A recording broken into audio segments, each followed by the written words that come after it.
Hi everybody, I'm standing here with Sandra's kid. The kid is a 2-year-old paint gelding. We bought him earlier this year as he was unstarted under saddle. I started him, I put about 20 rides on him, well 21 to be exact. And then I had back surgery. So after my back surgery, the doctor said I couldn't ride for about 6 months. But when I started feeling a little bit better, I wanted to keep doing something, so keep working with him. And so this is one of the things that I've been doing. I've probably done this about 8 times now. And what I've got on him here is I got my old bareback rigging on his back. You can use a surcingle or a saddle or whatever. Then I've got some side rings with elastic in them. Then I've also got an overcheck here. It's tied down there. Goes through some rings up here on the headstall and down to the bit. And it doesn't have any elastic on it, but I think when it passes through this ring, it kind of softens the pull a little bit because it's not direct. I've also got a noseband on him because while I do like a horse to be able to open their mouth, I don't want them to be gapping their mouth. So I've got it where I can stick a couple fingers in there. He can open his mouth a little bit, mouth a bit. So once I've got this rig on him, I just start walking with him, and he just kind of teaches himself. Well, the idea behind this is to set up perimeters for him. Like when you ride later on, your reins are going to be perimeters. You want to keep him in between the reins, so this is a kind of a start to that. And it also keeps him from getting his head down too low. And I've led them out through grassy places and where they want to stop and take a bite, but if they try, they just punish themselves. So I'm also working on refining his leading. I want him to stay right about where he is right now. And if I have to correct him, I do that with a halter.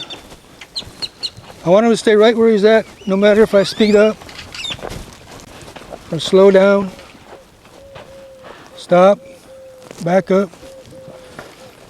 But you see, he's learning from 2 different places. He's teaching himself about the bit.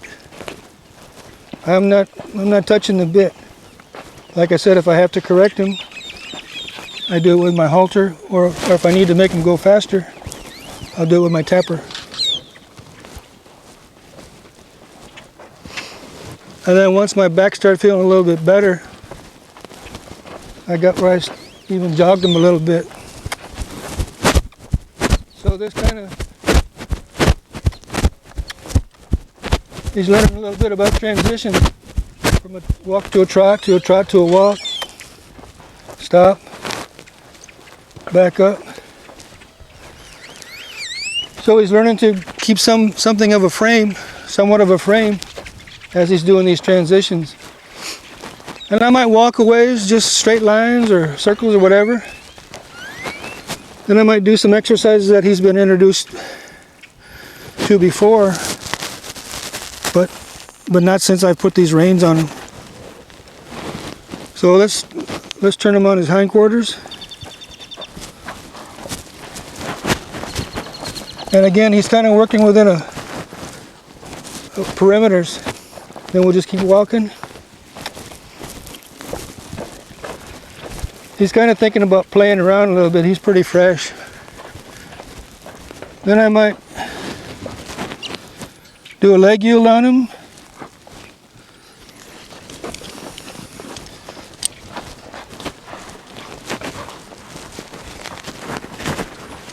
And again, he's learning by himself to stay between the reins a little bit.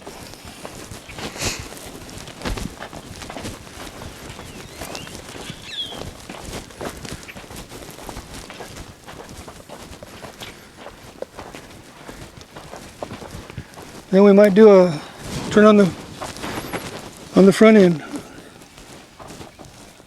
Turn on the forehand.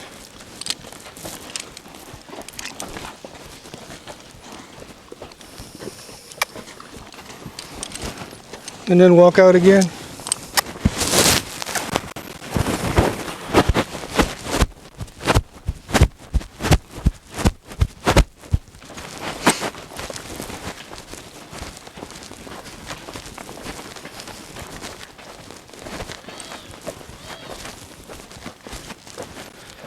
And then once I see that he's giving to the reins pretty good, I might take this inside one up a hole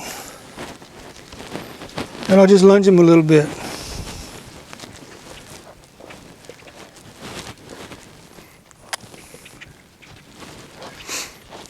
And again, he's learning about transitions, this time while in a circle. So we go from a walk to a trot.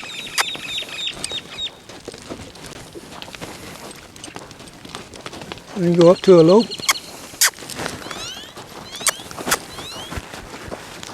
Back down to a trot. Down to a walk. Whoa. Stop.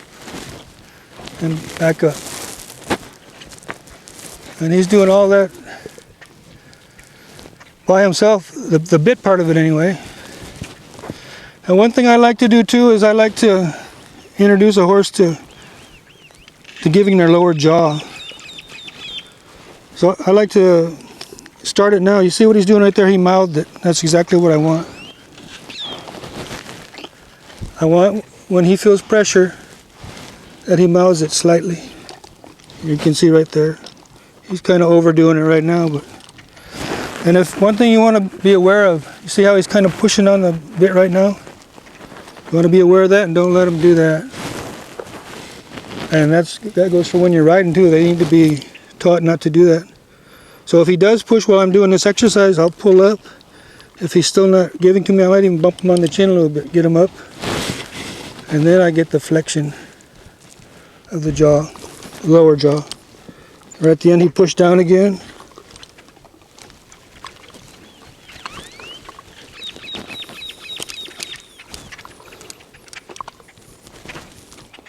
What I want is just a quiet little mouthing. He's still overdoing it right there. But they don't get it right away, and he's actually better than this most of the time. See, right now he's kind of pushing on me. Bump him up a little bit. I'm raising my elbow so maybe you can see a little bit better. That was pretty good right there. That's perfect. Now, there, that was real good. And what I'm doing is I'm just tremoring my fingers on the rings. I just tremor it until he get there. And the reason I tremor him is because I think the horse can feel it better, and also you're not as apt to pull on them. So, and we'll show you in some more videos further down the road how that little flexion of the lower jaw develops into more when we go to start collecting a horse. What that does is when a horse has a relaxed lower jaw, it relaxes everything down their neck. So later on when we want to start collecting a horse and push him up into the bit, that's really a big benefit. So anyway, those are some of the things I've been doing with him. We intend to do a few more videos of groundwork that I've been doing with him. And we'd just like to thank you for watching. Thank you. See you later.